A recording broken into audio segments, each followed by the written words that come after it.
ये जो तुम्हारे पुत्र रूप में आया है, ये कौन है जानते हो? तुम्हारे कर्म का भोग भोगाने के लिए वही भगवद अंश आया है। ये कुछ समय के लिए आया है। शुभ कर्म तो वो सुख प्रदान करेगा, अशुभ कर्म तो दुख प्रदान करेगा, लेकिन वो तुम्हारा नहीं है। आप उसका परिचय नहीं जानते जो पुत्र रूप में आया हुआ है। स्थिरमति रेतन मृति मनुगणया,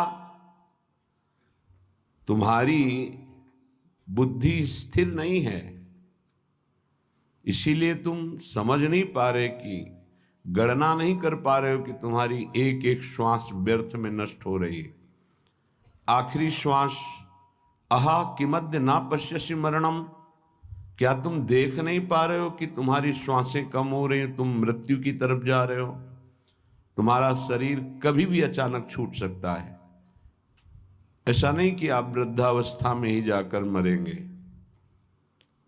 तो पर वृंदावन मिहि शरणम, फिर भी तुम वृंदावन का आश्रय वास स्वीकार नहीं करते, सत्संग का अनुसरण नहीं करते, आचरण में नहीं उतारते, निरंतर नाम जप नहीं करते, तो किस भूल में तुम पड़े हो?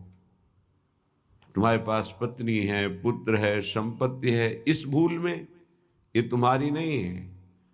कुछ समय के लिए तुम्हारे प्रारब्धानुसार ये संयोग बना है, बस बिछुड़ जाएगा। इसे तुम रोक नहीं पाओगे। ना अपने शरीर का छूटना, ना अपने सगे संबंधियों के शरीर का छूटना, ये तुम्हारे बस की नहीं कि तुम रोक लो। तो क्या करें? सबको छोड़ दें? नहीं, सब में भगवत भाव करो, अपने धर्म का पालन करो, खूब नाम जप करो।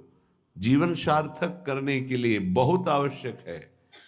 अगर आप इनके मोह में फंस करके भगवत विमुख जीवन व्यतीत कर रहे हैं तो निरर्थक जीवन है।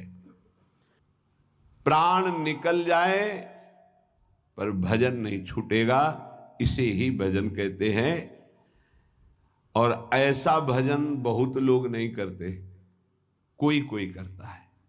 पूज्य बाबा के सब कर सकते हैं, सामर्थ्य सब में है ऐसा भजन करने की, पर वो लगन नहीं है, वो अगन नहीं जगी भगवत साक्षात्कार करने की।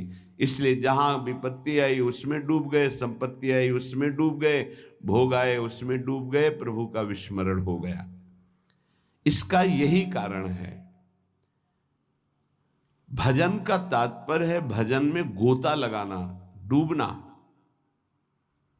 बस चल रहा है मंत्र नाम, उसी के श्रवण में डूबा हुआ उपासक। डूब करके भजन किया जाए तो 6 महीने में भगवत साक्षात्कार कर लिया ध्रुव जी ने। डूब करके गोता लगाया, 6 महीने भजन में भगवान का साक्षात्कार कर लिया।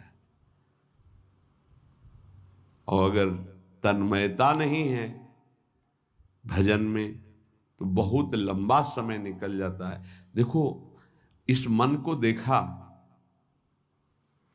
अगर इसको भजन का सुख आप नहीं दोगे तो ये रुपए की गणना का सुख करने लगेगा। कई बार हमने कहा बचपन से इसी बात की पढ़ाई है, मन की वृत्ति की। आप देख लेना, अनुभव करना। अगर आपको प्रियाजू के भजन में गुरु की आज्ञा के अनुसार तन्मयता नहीं आ रही है तो आप का अर्थ के प्रतिभाव आ जाएगा। अनंत ब्रह्मांडों में कितना ऐश्वर्य है और वो मायाकृत एक पलक झपकते श्री भगवान ने रचा है। ऐसे श्री भगवान को अधीन करने वाली प्रियाजू का आश्रय हृदय में रहे तो और फिर क्या। पर उस भजन न होने के कारण हमारी स्थिति अपने आश्रय तत्व पर नहीं होती। आश्रय हुआ ही नहीं, होने का अवसर मिला लेकिन हमने फिर भी वही लौट कर आश्रय कर लिया, पलट गए, फिर वही आश्रय कर लिया। सन्मुक्ता से जो एकदम परिवर्तन होता है, एकदम विमुक्ता के लिए माया अपना जाल रचती है। स्पष्ट देख, तू इससे एक बहुत बढ़िया महल बना सकता है, तू बहुत बढ़िया कार ले सकता है, तू हर सुख सुविधा ले सकता है। राजी हो गया। देखना सब व्यवस्था बढ़िया बन रही। नहीं नहीं, हम व्यवस्था बढ़िया नहीं बनाने आए, हम व्यवस्था को श्री जी के आश्रय से चाहते हैं, अपनी मन बुद्धि के आश्रय से। लाडली जो के महलों में रखो चाहे झोपड़ी में बात, उसका केवल आश्रय अंतर से प्रभु का होता है। गृहस्थ और विरक्त की चेष्टाएं अलग होती हैं, निवृत्ति परक चेष्टा और प्रवृत्ति परक चेष्टा, बस ये ध्यान रखना है। निवृत्ति परक चेष्टा से कोई भी ऐसी सिद्धि नहीं जो आ न जाए। प्रवृत्ति परक चेष्टा में अतिथि सत्कार, परिवार की सेवा, समाज की सेवा, नाम जपने का अभ्यास, धर्म पूर्वक कमाया हुआ धन, तब वो आगे बढ़ता है। निवृत्ति परक चेष्टा एकमात्र भगवदाश्रय, उसी से सब हो जाता है। तभी लोगों को लगता है कि संत लोग बड़े धनी हो जाते हैं, उनको लगता है बड़ी चतुराई करते हैं। हमें लगता है कि क्या ये चतुराई आप में नहीं जागृत हो सकती है? क्या चतुराई? आप बल यहां पकड़े हो, बहुत चतुर है संत जन, ठग लेते हैं। किसको? ठगनी माया को भी। माया ठगनी विश्व को ठग रही हो, उसको भी ठग लेते हैं।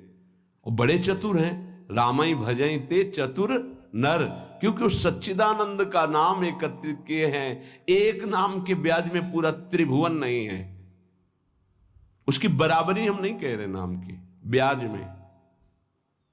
एक नाम त्रैलोक ही तारे, जो न ले सो जन्म ही हारे।